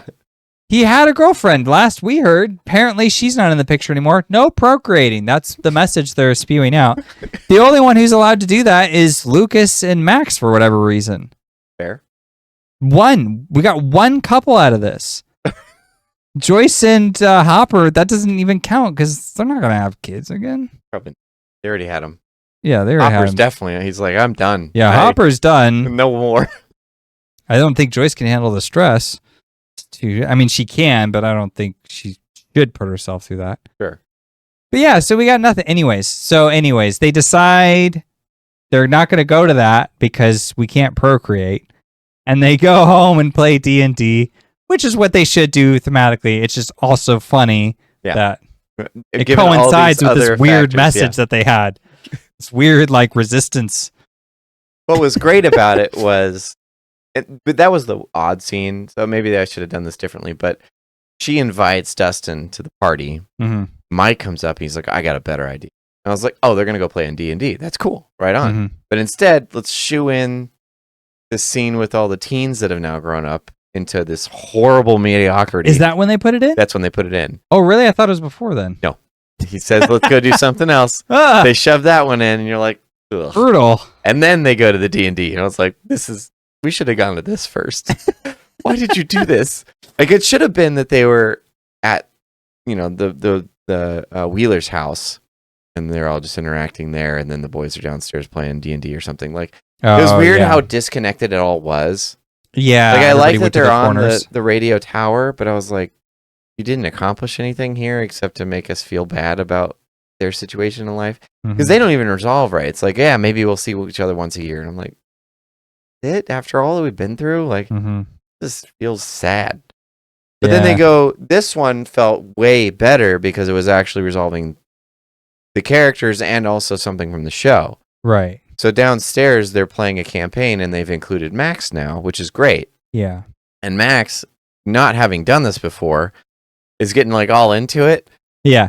And the part was great because she's like, this is BS. Like, she's mad that she loses, and then she finds out that they can win, so they win, and then the way that they win is very similar to what happened with Elle when they escaped the Upside Down. And so she recognizes the similarity and calls Mike on it, and she's like, well, you're the storyteller. This should be a better ending. Mm-hmm. And I think that was the writer's way of communicating with the audience and being like, we'll give you an alternate here to help out with this really sad ending otherwise. So then that gives an emotional moment to Mike to explain to everybody what he hopes is true. Yeah. Maybe not what he believes, but he's like, this is what I'm choosing to believe. I can create this reality now because this is what I do. This is who I am, the Dungeon Master. So I will create this reality in which Elle is still alive out there somewhere and living out this fantasy that I placed in her mind before all that happened. Mm-hmm. And that part was probably the part that actually got me emotionally. Because like everyone around the table is crying. Yeah. Everyone's crying in the theater. Like everyone. I was like, dude, it's hard to hear. But yeah, it was nice to see that they had like that way. But then when all that's said and done, they get up. The campaign is over. They fold their books. Before you do that, I just want to be clear. It is nice that they also use it to resolve each of the characters in that room too. Because he goes through and says what each of the characters does, not what they do. But then you get to see like visually what actually happens in reality. Sure. And so it was that final pairing of the world of the game versus what actually happens in their real lives. So it's setting up for this potentially to be true. Yes, exactly. Paralleling the two. Exactly. Yeah. And it was just a nice emotional way to like, it was a great way to like conceal the exposition because as a dungeon master, he's supposed to explain what happens to their characters. And he does explain what happens to their characters. Yeah. But what you're watching on the film is their real life. Which, case in point, there's a nice moment where Will's at a bar. I don't know why he would go to a bar because that doesn't seem like his scene. But anyways, like some guy comes up to him and they're like chit-chatting or whatever. So it's like, okay, so this is his like a date of his of some kind. So that would have been plenty, by the way. When he sits down and they're just like chatting it up, I was like, this is nice. This communicates everything. Yep. We all knew. Well, that would have been, if you had the sorcerer and that, boom. Yeah, sorcerer plus that. Exactly. Boom. And that would have been nice too, especially if Will was going down a bit of a darker path, which is what I would have done with him. If he was sitting at that bar and looked kind of glum and it's like, oof. And then this guy came up and was like, bring your face up. And then he kind of like brightened up and they were like, hey, like, did you do this or whatever? Like, did you order this for me or whatever? It's like, no, I didn't do that. This? It would have it would have done something to like, he's like, I'm going to kind of force my way into your space because I'm really interested in you. Sure. And then it would have been like a nice, like, okay, he had a rough patch there, but you know, he's finding ways to move on. Coming around. Yeah. And that was the sentiment that Mike was expressing to him anyways. Yep. So I was like, that would have been perfect. It was perfect. It's just that it had this speed bump. Anyways, I just really loved how that was the way they decided to kind of close out these characters' stories. Unlike the teen characters where it was like, I don't know, it's going to be lame, I guess. This is bland and horrible. Would you like a bland salad before you leave? Put this bad taste in your mouth real quick. Yeah. Why? But not for the main cast. That was perfect. It was. So after he goes through all this, they fold their binders, in which is all their character data and all that kind of stuff. They shelve it. And each one has a resolution. They do it one at a time. And it's kind of the Duffer Brothers' way of saying this is the end. This is how these characters will move on. But then as they go upstairs, each one at a time, which I also love the symbology of that too, was ascending to something else, something different. It was kind of like maturing, moving up into adulthood or whatever, moving away from those things that were before. Because it was bittersweet. Like they all are very sad as they're going upstairs, but going upstairs like is the end. Right. But as they're going upstairs, the next batch, the group of kids comes down. Yeah, and they Holly run to the and table. Her friends. Holly, Derek, and a couple of the other kids that were there, they run and jump on the table and they take up the mantle. Yeah. And I was like, what a perfect way to end this. Like, as you started the show with having these different groups of characters in different age ranges, to now show that the story is not over. It can belong to someone else now. Yeah. Which is, like I said, kind of what they were doing with the torch, passing it on to the next generation. I was like, this is perfect. This is the beautiful way to end the show. Yeah. Of all the problems I might have had with this episode, like this should always belong. No matter what other changes I make, this will never change.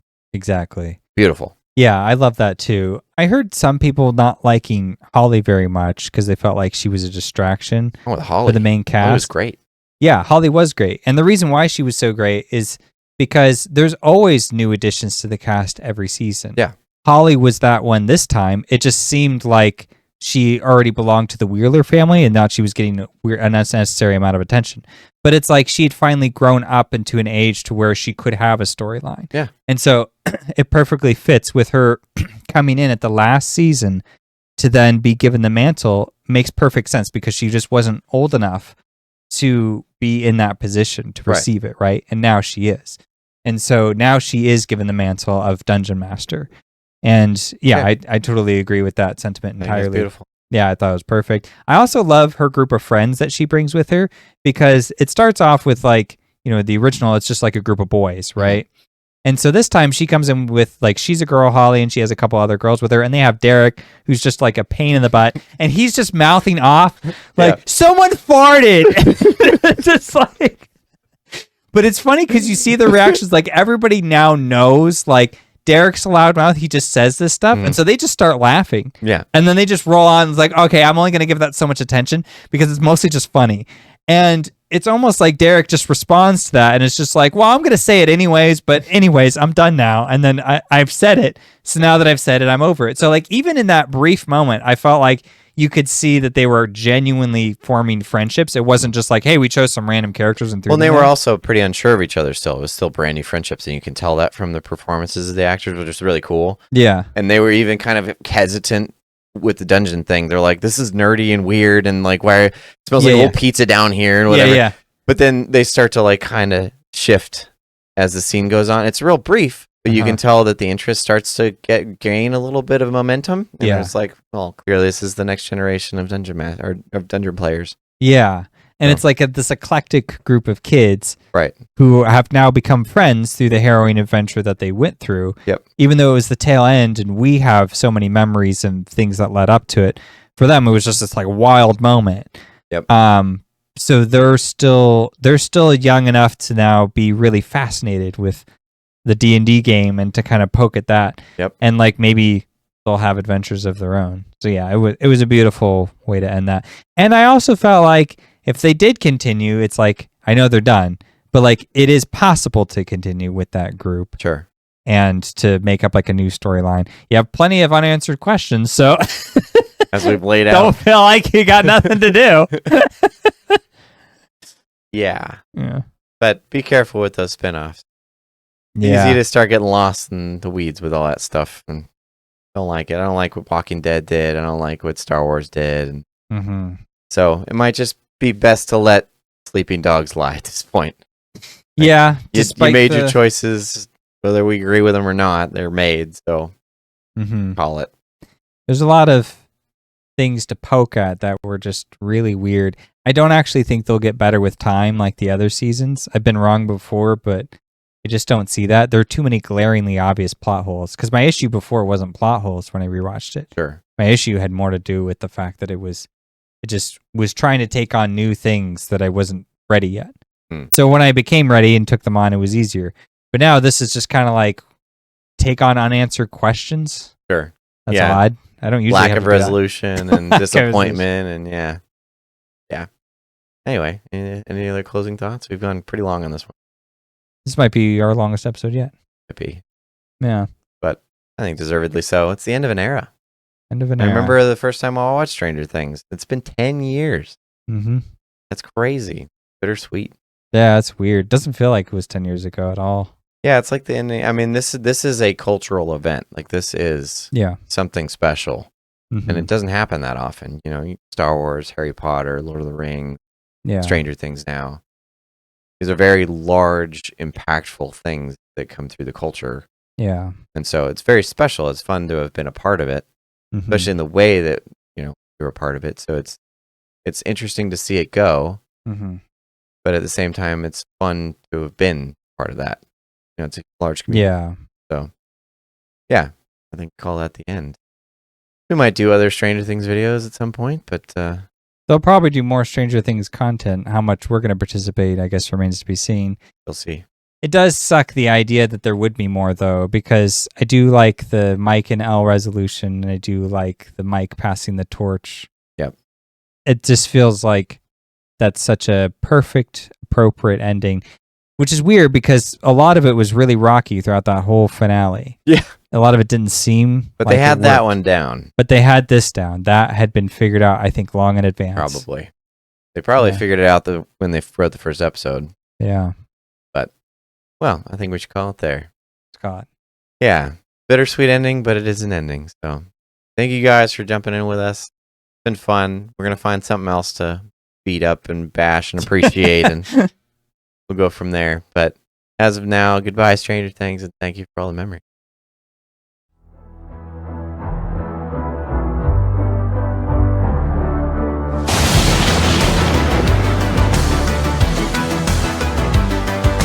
So you made it to the end of the video. If you liked it, please consider subscribing and leave us a comment.